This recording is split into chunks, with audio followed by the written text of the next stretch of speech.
یہ بات درست ہے، اس کو ہمیں کھلے دل سے قبول کرنا چاہیے کہ ہم مسلمان ہونے کے باوجود ان قدروں کو اختیار نہ کر سکے جو ہمارے آقا نے ہمیں دی ہیں۔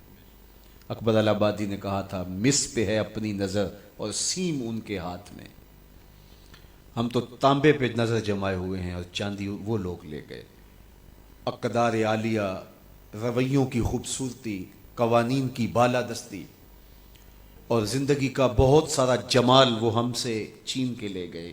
یہ خزانہ ہمارا تھا، لیکن صاحب جام اسی کا جو بڑھ کے تھام لے، جو بھی محنت کرے۔ ایک وہ زمانہ بھی تھا کہ شارلمان اس کے لارڈز ابھی دستخط کرنے کی مشق سے گزر رہے تھے، ابن حزم کے قلم سے 1000 کتابیں نکل چکی تھی۔ وہ زمانہ بھی ہم نے دیکھا جب پیرس میں کیچڑ تھا اور بغداد عروس البلاد کہلاتا تھا۔ ہم نے وہ دور بھی دیکھا ہے جب وہ سواد آشنا بھی نہیں تھے، حرف آشنا بھی نہیں تھے، اور ہمارے منجم ستاروں پہ کمندے ڈالتے تھے۔ جب ہم محنت کرتے، خدائے زندہ زندوں کا خدا ہے، یہ اس کا اصول ہے، یہ اس کا ضابطہ ہے، لیکن جب ہم جو ہیں وہ پیچھے آ گئے تو انہوں نے آگے بڑھ کر جام تھام لیا۔ یہ بات میں ضرور کہوں گا، خیر کی قدریں جہاں بھی ہیں، کسی کفر کے معاشرے میں بھی ہیں، لیکن وہ پھوٹتی میرے حضور کے قدموں سے ہی ہیں۔ چوکھٹ اسی سے ہی فیض اور نور اور روشنی پھوٹی ہے، اجالے یہیں سے گئے ہیں، ورنہ انسان آج بھی زنجیروں میں جکڑا ہوتا۔ وہ کیسا سماج تھا کہ جب بیٹی کو زندہ درگور کر کے باپ آتا تھا تو معاشرہ اسے داد دیتا تھا کہ تو نے اپنی آبرو بچا لی ہے، تو نے اپنی عزت بچا لی ہے۔ اور یہ اتنا بڑا گھنونا جرم، قیامت کے دن سب سے پہلا سوال نماز کا ہوگا، لیکن سب سے پہلا فیصلہ قتل کا ہوگا۔ دوسرے لفظوں میں یوں کہہ لیجئے، حقوق اللہ میں سب سے پہلے نماز کا سوال ہوگا، اور حقوق العباد میں سب سے پہلا فیصلہ جو ہے وہ قتل کا ہوگا۔ اور قتل میں بھی وہ بچیاں جو زندہ درگور کی گئی، ان کا مقدمہ پہلے لایا جائے گا۔ قرآن بتاتا ہے وَإِذَا الْمَوْءُودَةُ سُئِلَتْ بِأَيِّ ذَنبٍ قُتِلَتْ، قبروں میں گڑی ہوئی بچیاں اٹھائی جائیں گی، اللہ کی عدالت ہوگی، ان کے ظالم باپ کٹہرے میں کھڑے ہوں گے۔ اللہ ان بچیوں سے پوچھے گا بِأَيِّ ذَنبٍ قُتِلَتْ، تمہیں قتل کیوں کیا گیا؟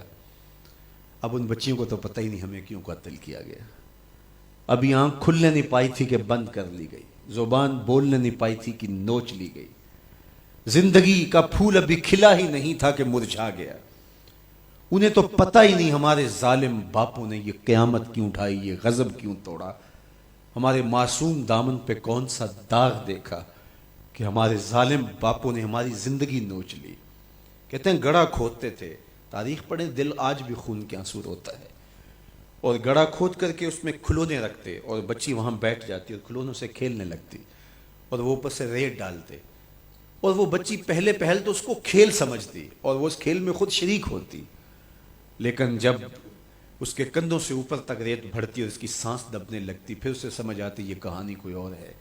پھر وہ معصوم اور ننھے ہاتھ جوڑ کے اپنے باپ سے زندگی کی بھیک مانگتی، لیکن ظالم سفاک باپ ریت ڈالتا، اور یوں اس کی سسکیاں، اس کی آہیں، اس کی چیخیں، اس کے آنسو اس ریت میں دب جاتے، اور اس معصوم ننھی چڑیا کے لیے نہ کوئی موم بتیاں جلانے والے تھے، نہ کوئی اس کے لیے احتجاج کرنے والے تھے، اور نہ کوئی اس کی FIR کٹتی تھی۔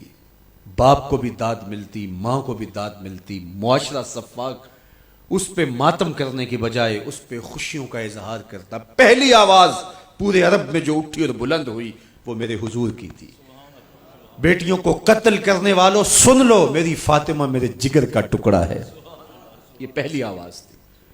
یہ صرف کلمہ محبت ہی نہیں ہے، اس ظالمانہ سماج کے خلاف جو ہے وہ علم جہاد میرے حضور نے بلند کیا، میری بیٹی میرے جگر کا ٹکڑا ہے، اور کہا جو دو بیٹیاں، دو بہنیں اللہ کی رضا کے لیے پروان چڑھائے اور ان کا نکاح کر دے، قیامت کے دن وہ یوں میرے نیڑے ہوگا جس طرح یہ دو انگلیاں کری۔